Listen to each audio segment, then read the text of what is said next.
That's just... So please give it up for Ben Kench. Good evening. Good evening. Still awake, that's fantastic. Yeah, Warren asked me to come along and talk about selling because I'm passionate about selling, but I didn't know if I'd got the right room, so we've got any people that do any selling in? No, that's what I thought. Isn't it? Well, it surprises me, but honestly, would you say you're a salesperson? Yeah. Hands up. Who would say, yeah, I'm a salesman, I do selling? Well, you didn't say that a minute ago. Generally, though, the answer is a stunted, stalled one. And I think the difference is, when there's that moment to think, well, am I? You realise that in this context, you are. And that's why the second question, you will sort of say, yeah, I'm in selling. But at first answer, the first answer isn't, I'm a salesperson, is it? No. Why is that?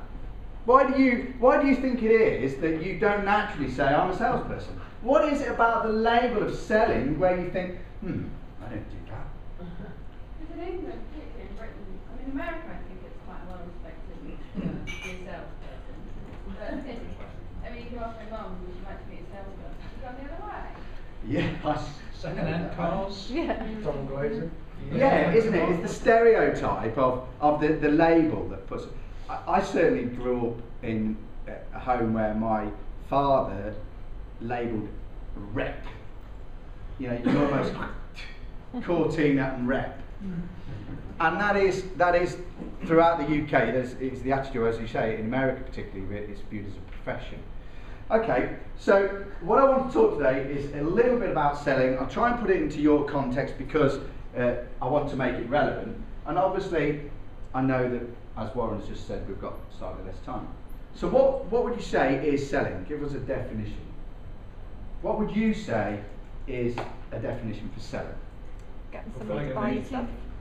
Meeting, fulfilling the need, Convincing somebody to buy a product. convincing somebody, Healing and Problem pain. solving. healing and pain, problem solving.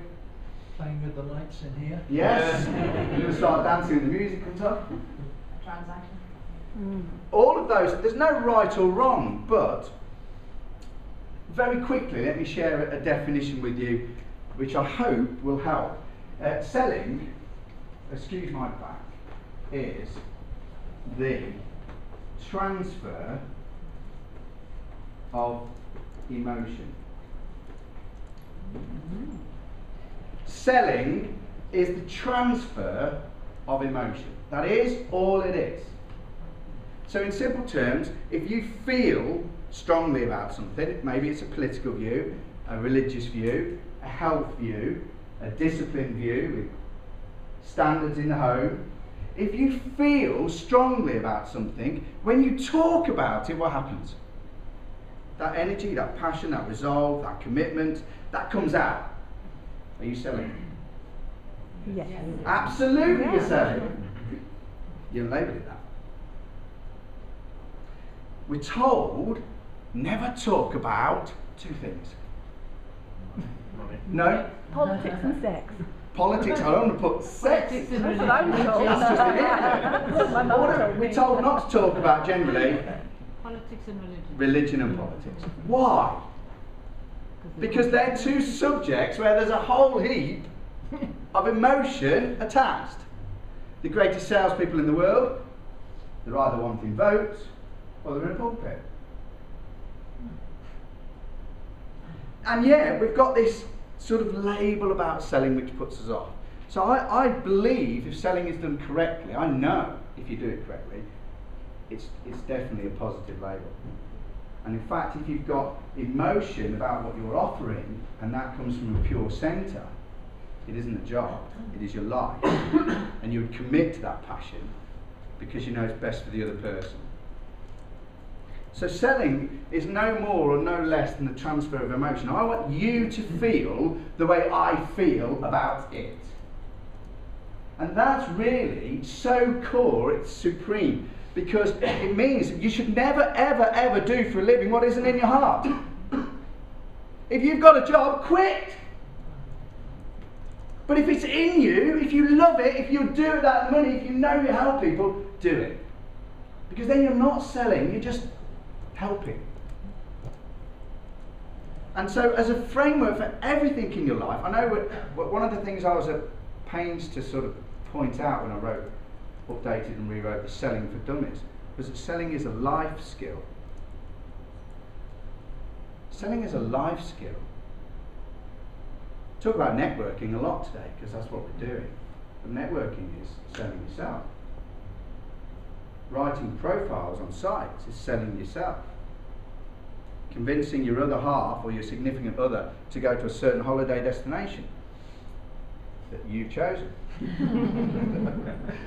Or suggesting why you should go away for the weekend again.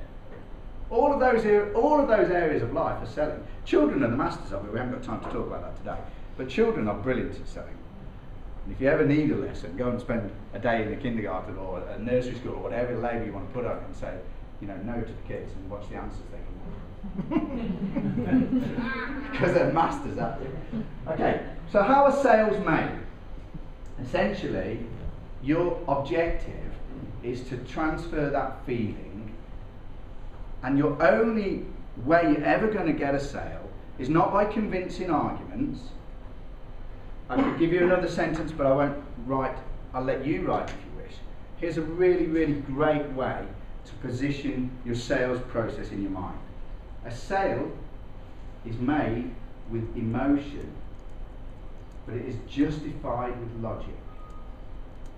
A sale is made with emotion, but it is justified with logic. Now, if you write that down, please write it down. Please brand it onto your mind.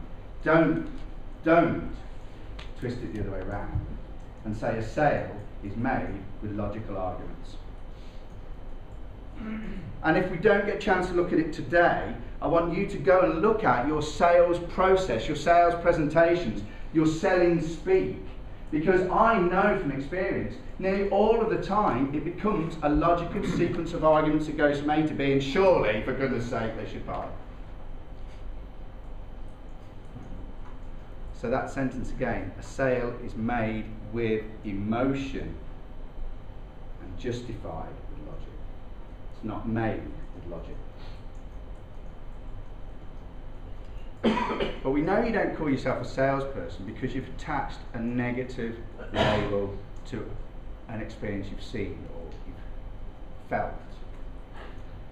So what we have to do is we have to flip that and put it into, as I say, the emotion you have that you know is core, that makes you want to help people with your business.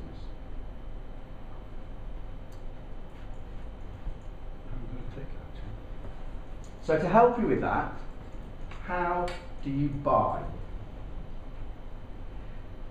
I know that in training circles, there's lots and lots written and been delivered. I'm sure you've read books, been to events, and they'll teach you how to sell. I would rather not teach you how to sell because I believe you were born with all the talents you need. I know, and you need to remember, that you're a natural salesperson. If it's in your heart, you don't need telling how to put that message across, do you? If you're passionate about your message, you don't need training on delivery it.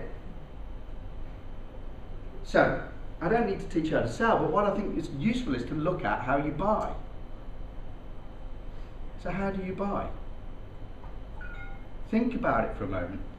Look at your buying process in your mind, and at what point you start to get swayed and say, oh, I want this. And usually, again, another day we can pull apart the clues within the language, but you tend to not say to yourself, I think I want this. Thank you, sir. You tend to say, oh, I want this. Think about, just go internally for a moment. You don't say on a logic basis about what you want. You go on a feeling basis about what you want. Have you ever, I'm sure we have at times, but broadly speaking, do you buy things you don't want? Yeah. Yeah, that's it. Now my wife's wardrobe's full of things. No, I have to buy car insurance. I have to Yeah, okay.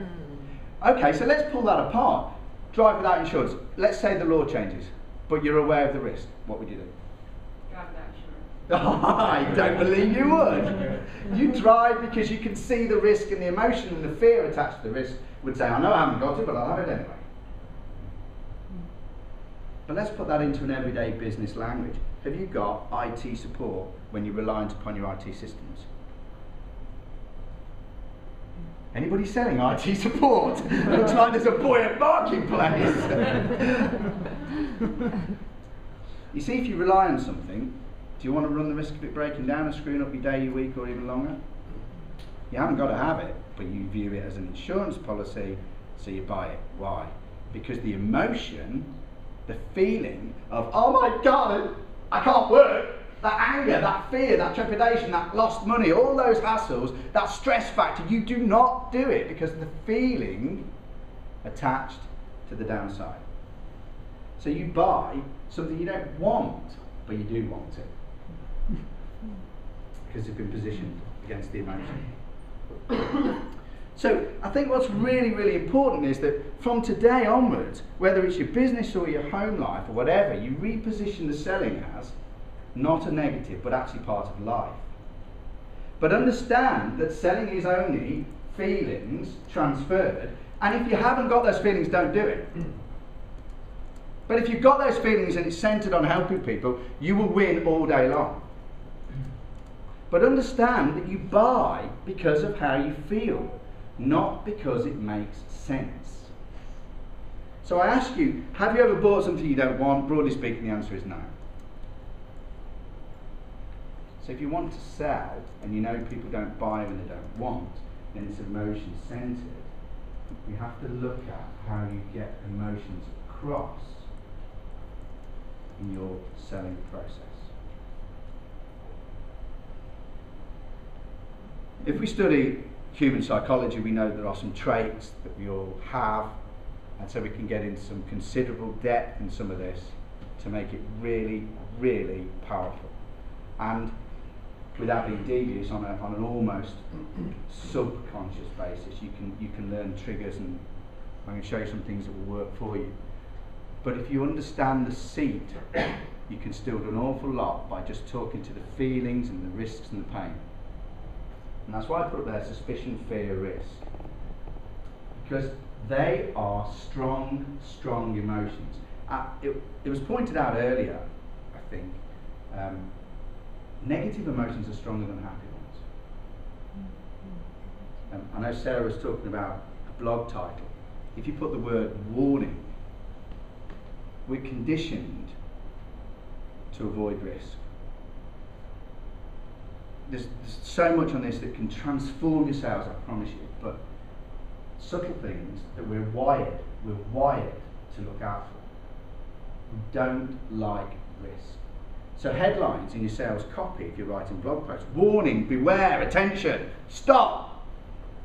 You're wired to pay attention to that because you think, I just need to know I'm not going to get hurt. So avoidance of pain is one of the key drivers of the human animal. Survival is prime. Avoidance of pain, fear of risk, massive driver. Massive. So understanding the power of those emotions in both what you say, how you say it, and what you write and where you present it. It can even go as far as colour schemes. We haven't got time to go into all that today, but understand that comfort, for example, trust, comfort, control as a put. If you feel comfortable, you don't change, do you? How many people are really, really happy with their banks? Don't all put your hands up. How many people change? Very, very. Statistically, we don't. Why? Yeah, we have so little faith. Too much hassle. We perceive it as, what's hassle? Put another word around hassle. Pain. We perceive even simple things as a change. A change represents potential pain, so we stay in our comfort zone. Ever heard the phrase, better the devil you know? Discomfort zone. Yeah.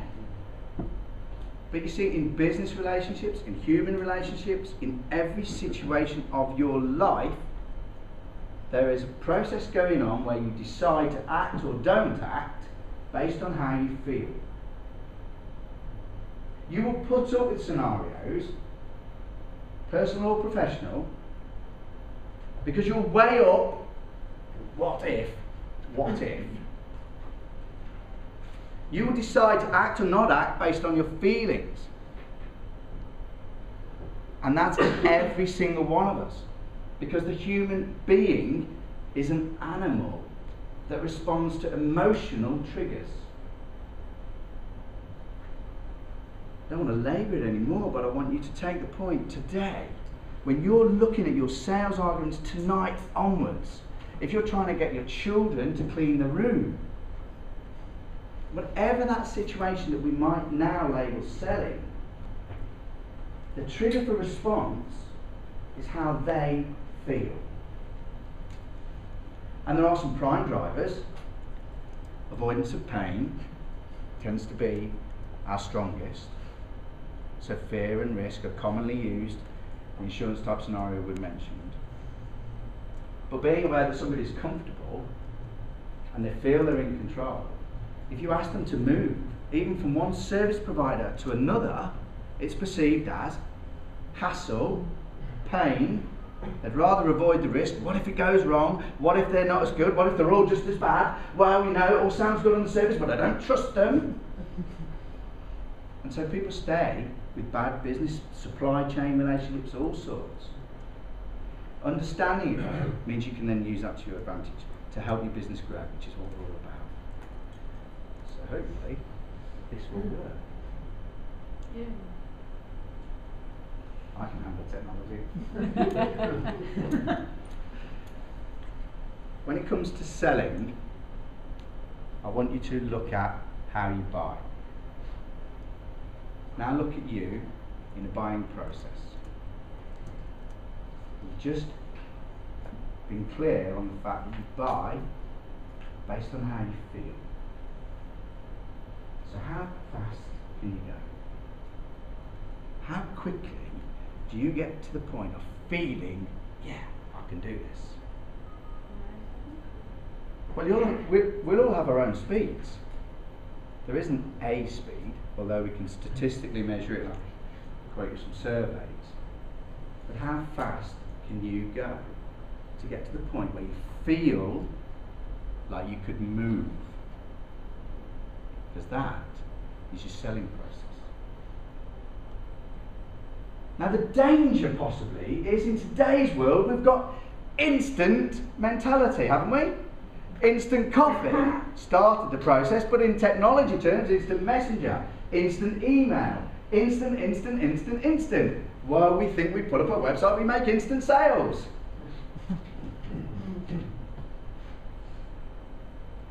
That's only alright if it's a machine buying. And you're not a machine, I don't think, are you? Do you think before you buy? Sometimes. We know you do things rashly sometimes as well. And there's an art to triggering that. But if you think before you buy, you then consider the thoughts in seconds and decide how you feel and weigh up the risk and go, shall I, shan't I?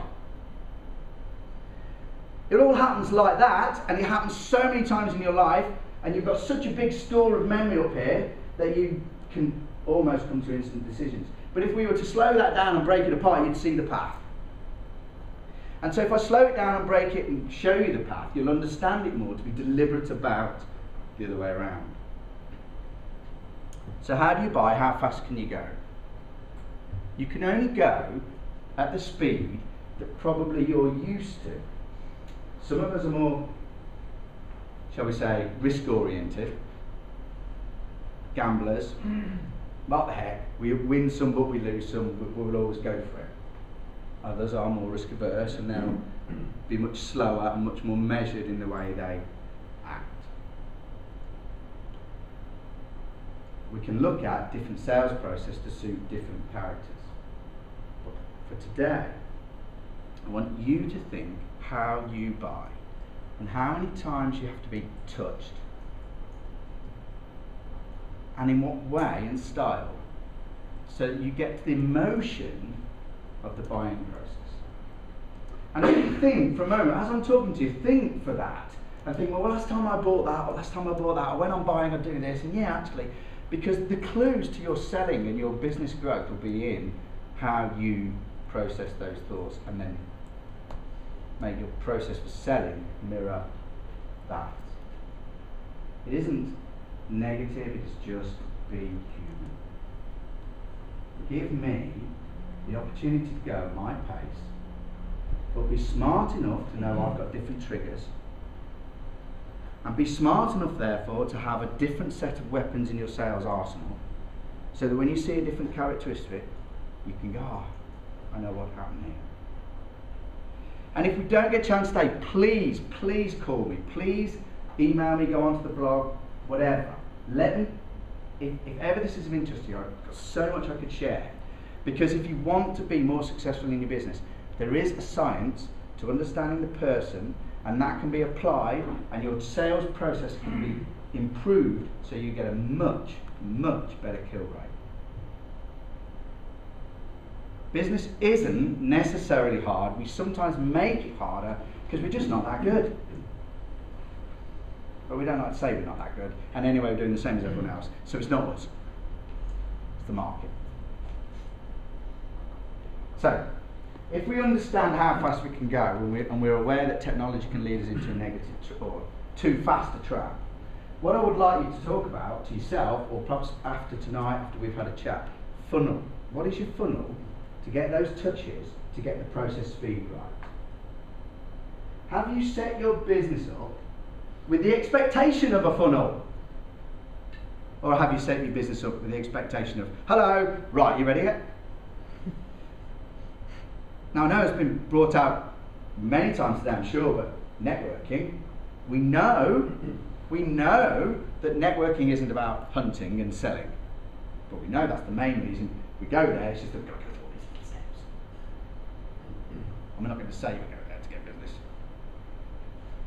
But if you do networking with the awareness of, and visualise it if you want, visualise a funnel, visualise a process.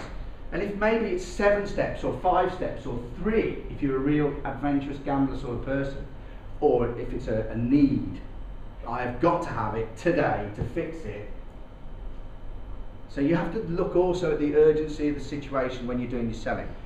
Again, I can help you with questionnaires to get this sort of, there are questions you can put into your process that are subtle, that give you amazing clues, so you can then go, this would be a better response. We can give you those. I can help you get so much clearer with some of your direction if you just ask them smarter questions. But what's your funnel? What's the process speed? How many times do you have to be touched? Where are you going to find that emotional connection keyword? So that you start to think, oh, actually I quite like them, quite feel good about that. So if we take this the other way, have you ever heard the phrase, oh, I got carried away? What have you got carried away on? Oh, yeah. A wave of emotion, haven't you? And when you know that, you could engineer a sales process accordingly, couldn't you? So, I'm throwing a lot of ideas at you because I absolutely passionately care about, firstly, selling something ethically. Never do it if it's not in your heart. Never do it if it's not in somebody else's better interests.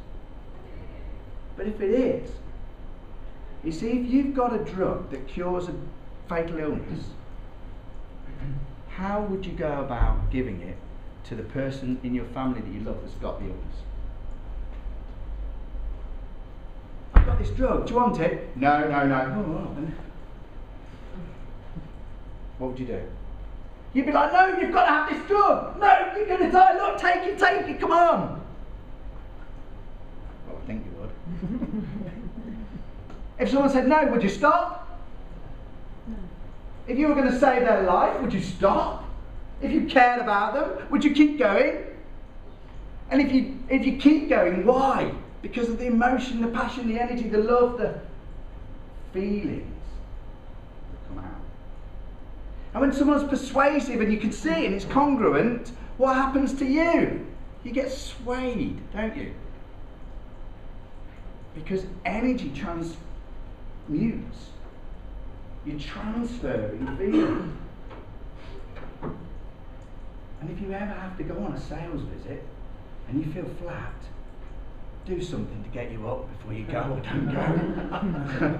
Oh, how are you? I'm not good actually. Okay, I'll close my bag then. You see, part of what we've got is a challenge of joined up thinking. You know all of this makes sense, and I can bet you are there's some days when you don't feel great, you go into work and you say, I don't feel great today. So, one of my missions is to help join that thinking so that we put this together and say, whoa, hold on, I need to feel good, else they're not going to feel good, so let me work on me for a minute.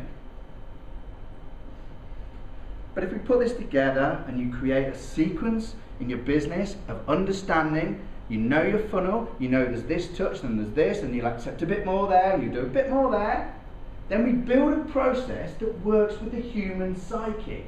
And you're selling to people. So when was the last time you stood back and said, let me understand people? And that's my passion, as you can tell. Because it isn't about business or economies, it's about the person in front of you. It's about feelings, being human, it's about being real. But if I can help you put this into a sequence so your brain can logically see it, it helps. So draw a timeline, if you like, of where do I like to be in contact? How many times do I like to be in contact? What's my funnel or my touch sequence? Write that down, because then you'll have an understanding of what others respond to, and then we can rebuild and put better questions in and get all of that. I put there schmooze and filter because, let's be honest, sometimes first impressions are misleading, aren't they? You can have a busy room, you don't get a full chance to see somebody. You and I know instances where we met somebody on a bad day.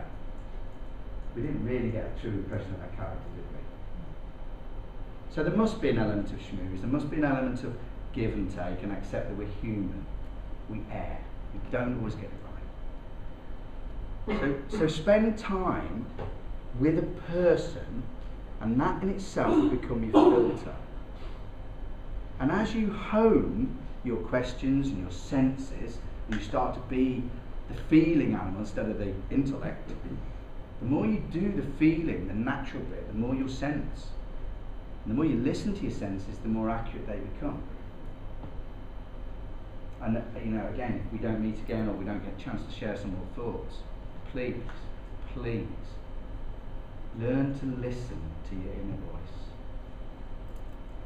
Don't for 1 second think we can master anything, because we're just so insignificant in the grand scheme of things.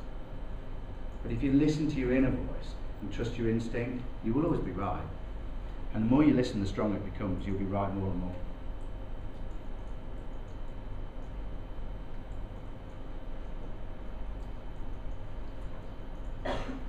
In business, I'll often say to a client or somebody at a meeting, you'll be saying to people, so what do you do then? How often do you hear an answer that is like all-encompassing, vague, and basically pretty wishy-washy? Or even if it's not wishy-washy, it's just like a whole long sentence with 4, 5, 6, 7 different areas. Oh, we do that as well. How do you feel?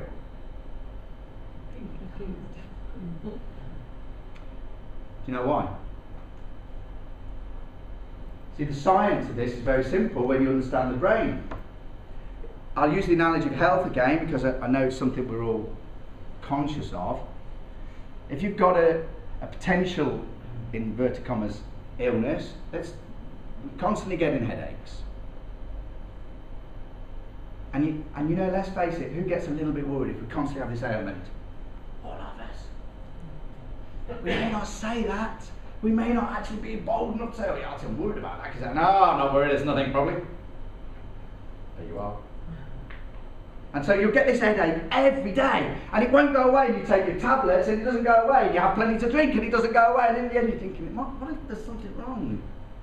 And you've got a choice. You can go to a generalist, go to your GP, and he'll probably say, oh, don't worry, it's just stress. Take these, do that. Come back and see me in 3 weeks if it's still. Or you could go to a specialist neuro head person who put you through a camera, and he will ask all the right questions, and you say, your health, you're worried, generalist or specialist? You don't need to answer because you know the answer, don't you? Because there isn't a human being on this planet that would prefer the generalist when they can have a specialist. And so here's my thought. If you are a person that would prefer a specialist, don't be a business that's a generalist. Don't stand up and say, I do all of these. You might be multi-talented, but it isn't going to win you any fans in the beginning. So when you're selling, be niched.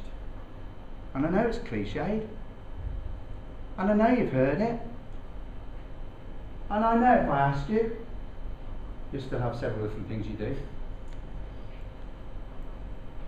So please be niched. And if for no other reason, not about Ben, it's because you just said, all of you, that you prefer to deal with a specialist if it matters to you. So do you want clients where it doesn't matter to them? No. So if you want clients that where it does matter to them, what is the client looking for? Specialist. That's fairly simple, isn't it? So put all these things into your selling process. Stand back and ask some better questions, because the answers are so profound and they're so simple, and your business will can take off if we just put a bit more effort in. Subtle point, and I know Sarah mentioned this in terms of blogging earlier again. Admit to a failure. Ever so subtle psychology. Let me ask you again, or you ask you about you. When you're buying, what do you expect the selling person to say? How good they are. When you're listening to a selling person, do you expect them to say they're the best? They answer all your problems. They've got this gizmo and that gadget and this latest and that's the fastest. And when they are always the best, the fastest, the newest, no problems, what do you actually think? Not real. Not. All of you think the same, don't you? Because it's human. Because your brain says, hold on a minute, I screw up, he's got to, she's got to, they must. It can't all be true, therefore, negative, therefore, what else are they lying about? Is that how you feel sometimes? Or rather, is that what you think sometimes? Yes, it is. So if you know that, how many times do you consciously play with that as a psychology in when you're selling? If we went and I said, right, pitch me, give me your sales pitch, or I put a little camera on your, I'll bet you've just told me you don't like a sales pitch and don't trust a salesperson if everything is right. And yet when you're selling,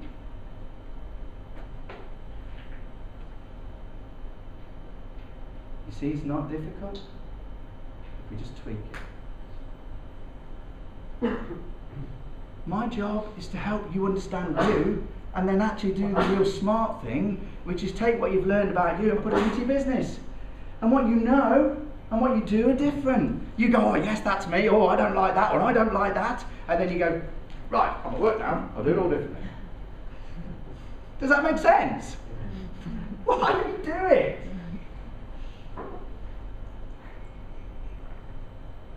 Selling is only a label that you put on in your mind, but it's actually all of our lives. but selling is only communication and transfer between two human beings.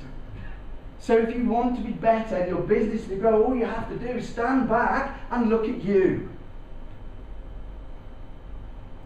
And then consciously, deliberately go, hey, that's what I work like, and so why isn't that here?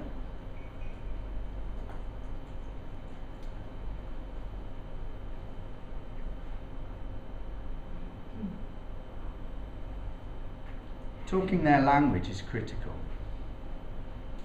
We are all the same language, aren't we?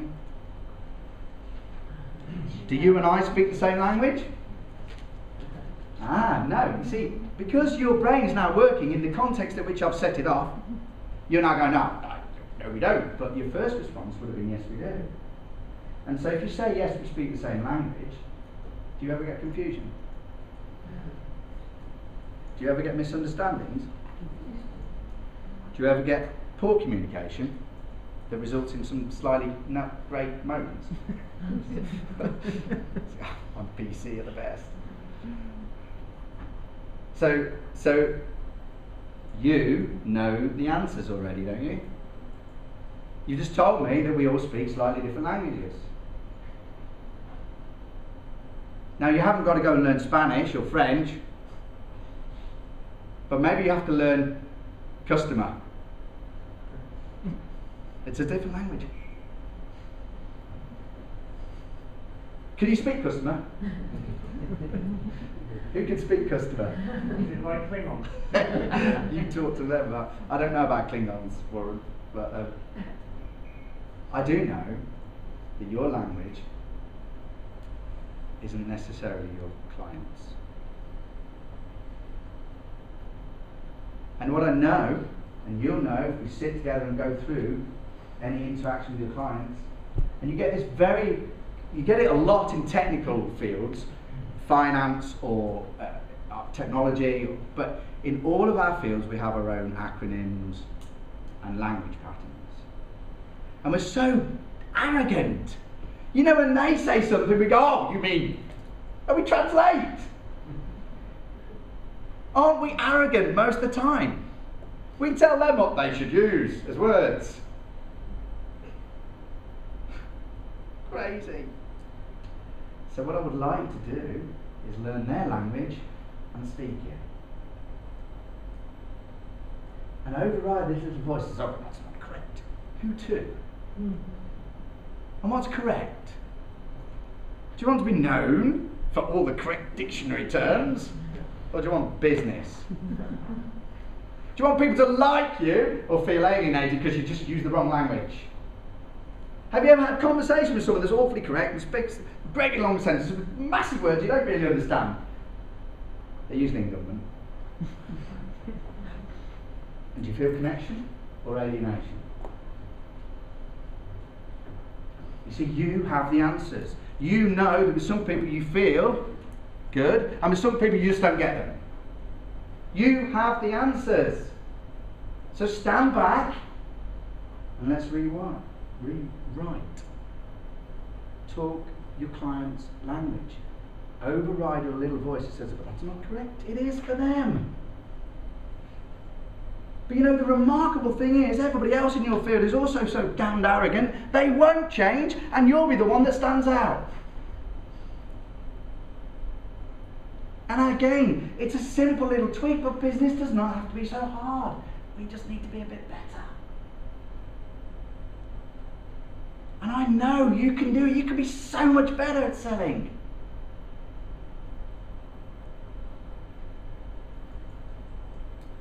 One thing that will help you in their language is to speak with pictures. Don't tell them, show them.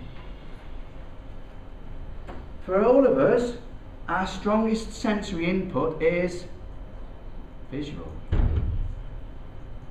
For all of us, our strongest sensory input is visual. I'll just say that again in case you didn't quite get it. For all of us, our strongest sensory input is visual. Therefore, the greatest part of your selling process should be visual.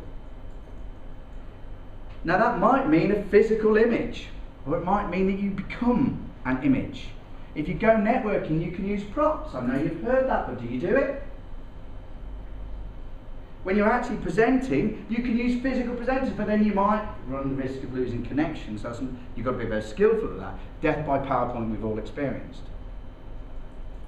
But you can paint pictures. You can describe feelings and sensory input. You can talk about the crisp taste. You could talk about the fresh smell. You could talk about the feeling of the air, the breeze. And if I use descriptive language, you get the sense. But if I talk about a situation where I had a problem, and John had this problem, and then we sort of got in there and looked at what was wrong, and we tweaked that, and now John and Mary got this fantastic lifestyle, the listener, the person you're presenting to, isn't hearing your words, they're hearing John's story. And if you tell stories, people see it. You'll connect with people. So again, a little thing, but powerful. Go through all of your sales presentation and take out the bits that you say and go and get a client. Take out the bits that you describe your features and benefits and go and get a client to say that. And connect through illustration and stories. Honestly, there are so many, if you're serious about growing your business, there are many things we can do. There are at least 20 or 30 of these little tweaks. And I'm passionate about it. I'd love to share more. If you want any more, benkench.com, grab me, wherever. But it does not have to be hard, it just needs to be a little bit different. And it's not massive rocket science, but there's a science. But if you understand you, we just have to invert it. And you can have 100% improvement in your business. We just find 100 little bits. And I've only got a few moments to talk just to give you a taster. Because I want you to realise there's so much more you can do. I want you to get excited and say, yeah, I'm going to do that. Selling is an art. But it's an art you were born with. You're a natural. When you were 5 and you asked for an ice cream and your parents said no, what did you do? Well, speak for yourself. Did you give up? No. And so you were born with the attributes. You have it in you. We just need to uncork it. You just need to believe in you again and say, yeah, I'm going to try. And magic happens when you step up. Magic happens when you start to believe in you. Magic happens when you put some human science into the human relationships your business is wrapped around. Selling is just a label. I know Warren's going to say. And I know there's lots more I can share with you. So I'm just trying to say, come on, let's share. Give yourself that opportunity. But never, ever accept that there's a limit until you've tried all of the avenues. The only limit on your business, your future, your growth is you. If we push to be better, magic will, it could be something simple, like just putting in to your sales presentation tomorrow, oh, by the way, listen, we don't always get it right. I had this story the other day, blah, blah, blah. Tell a story, be human, cock up sometimes, and tell them, and you'll win more fans. It could be as simple as that. So I'll leave you with a couple of quotes. I know you can see them, but it's not the cards we are dealt, but how you play your hand. I'm not a gambler or a poker player, but you can see the truth. It's not the cards you dealt, but how you play your hand. And don't wish that things were easier. Wish instead that you were better. Don't wish that it's better out there and people are giving away money. Because then everyone gets it and all the others are just rubbish. You should want a tough climate. You should want to shine. You should want to grow. Because your very essence in humanity is growth. When you step up, you feel brilliant, don't you? Whenever you've taken on a new challenge, when do you feel most alive? So come on. Stop being stale. Step up. And have an absolutely brilliant year. Thank you.